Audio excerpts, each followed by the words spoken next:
അഴിമതിരഹിത ഭരണം എന്ന മേനിപറച്ചിലിന്റെയും ധാർമ്മികതയുടെയും മുഖംമൂടികൾ പാടെ തകർന്നടിയുന്ന കാഴ്ചയ്ക്കാണ് കേരളം സാക്ഷ്യം വഹിക്കുന്നത്. കേന്ദ്രാധികാരത്തിന്റെ തണലിൽ കോടികൾ ഒഴുക്കി കേരളത്തിലെ ജനാധിപത്യത്തെ വിലയ്ക്ക് വാങ്ങാൻ ശ്രമിക്കുന്ന ഒരു രാഷ്ട്രീയ പ്രസ്ഥാനത്തിന്റെ യഥാർത്ഥ ഉള്ളിലിരിപ്പാണ് ഓരോന്നായി പുറത്തുവരുന്നത്. താഴെ തട്ടിലുള്ള അണികളെ വികാരജീവികളാക്കി നിലനിർത്തുകയും ഉന്നത നേതൃത്വം കോടികളുടെ കമ്മീഷൻ സാമ്രാജ്യം കെട്ടിപ്പടുക്കുകയും ചെയ്യുന്ന ഇരട്ടത്താപ്പാണ് ഇവിടെ തുറന്നു കാട്ടപ്പെടുന്നത്. രാജ്യസ്നേഹത്തിന്റെ പേരിൽ വോട്ട് ചോദിക്കുന്നവർ സ്വന്തം പാർട്ടിയുടെ ഫണ്ടിൽ പോലും കൈയിട്ട് വാരാൻ മടിക്കുന്നില്ല എന്നത് ഇവരുടെ രാഷ്ട്രീയ ജീർണതയുടെ ആഴം വ്യക്തമാക്കുന്നുണ്ട്. നിയമസഭാ തെരഞ്ഞെടുപ്പുമായി ബന്ധപ്പെട്ട ഫണ്ട് തട്ടിപ്പ് ആരോപണങ്ങൾ ബിജെപിയിൽ വൻ വിവാദമായി മാറിയിട്ടുണ്ട്. കേന്ദ്ര നേതൃത്വം കേരളത്തിന് നൽകിയ പ്രചാരണ സാമഗ്രികൾ ഉപയോഗിച്ച് വ്യാജ ബില്ലുകൾ ചമച്ച് ലക്ഷക്കണക്കിന് രൂപ തട്ടിയെടുത്തതായും ഹെലികോപ്റ്റർ, വാഹന വാടക, മറ്റ് ചെലവുകൾ എന്നിവയിൽ ക്രമക്കേടുകൾ നടന്നതായും ആരോപണങ്ങൾ ഉയരുകയാണ്. കേന്ദ്ര നേതൃത്വം സൗജന്യമായി നൽകിയ കൊടികൾ ഉപയോഗിച്ച് വ്യാജ ബില്ലുകൾ ചമച്ച് വിൽപ്പന നടത്തിയതായാണ് പ്രധാന ആരോപണം. വട്ടിയൂർക്കാവ് മണ്ഡലത്തിൽ മാത്രം 3.25 ലക്ഷത്തിലധികം രൂപയ്ക്ക് വ്യാജ ബില്ലുണ്ടാക്കി. 47 മണ്ഡലങ്ങളിലും സമാന തട്ടിപ്പ് നടന്നതായാണ് റിപ്പോർട്ട്. ഒരു സംസ്ഥാന സെക്രട്ടറിയും യുവമോർച്ച നേതാവും ചേർന്ന് 54 ലക്ഷം രൂപ കമ്മീഷനായി കൈപ്പറ്റിയെന്ന് പരാതിയിലുണ്ട്. തിരുവനന്തപുരം ജില്ലാ നേതാക്കളുമായി ബന്ധപ്പെട്ട ഉത്തരേന്ത്യൻ കമ്പനി വഴിയാണ് ഇടപാട്.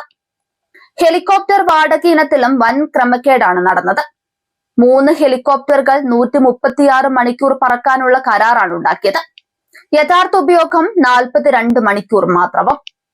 200 കാറുകൾ വാടകയ്ക്കെടുത്ത ശേഷം പകുതിയോളവും ഉപയോഗിക്കാതെ വ്യാജ ട്രിപ്പ് ഷീറ്റുകൾ നിർമ്മിച്ച് പണം തട്ടി. ആകെ 12 കോടി രൂപയുടെ തട്ടിപ്പ് നടന്നതായാണ് പ്രാഥമിക കണക്കുകൾ. ഒരു സംസ്ഥാന സെക്രട്ടറി ഒറ്റയ്ക്ക് 1.5 കോടി രൂപ തട്ടിയെടുത്തെന്നും ഓഡിറ്റ് റിപ്പോർട്ടുണ്ട്. ബിജെപി സംസ്ഥാന പ്രസിഡന്റ് രാജീവ് ചന്ദ്രശേഖർ ആരോപണങ്ങൾ തള്ളുകയാണ് ചെയ്തത്. ഓഡിറ്റ് സുതാര്യമായിരുന്നെന്ന് അവകാശപ്പെട്ടെങ്കിലും സംസ്ഥാന സെക്രട്ടറി MP അഞ്ജന, പാങ്ങപ്പാറ രാജീവ്, പള്ളിപ്പുറം വിജയകുമാർ എന്നിവരെ ചുമതലകളിൽ നിന്ന് നീക്കി.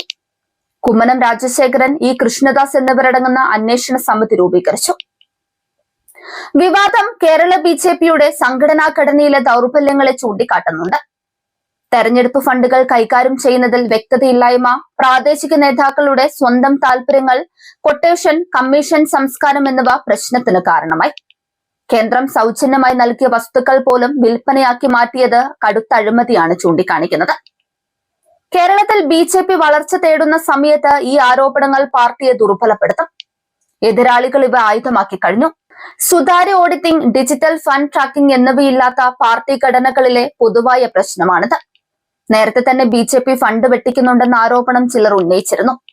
ബിജെപിയെ വെട്ടിലാക്കിയ കുഴൽപ്പണക്കേസിന് പിന്നാലെയാണ് സംസ്ഥാന നേതാക്കളെ പ്രതിസ്ഥാനത്ത് നിർത്തുന്ന അഴിമതിയും പുറത്തുവരുന്നത്.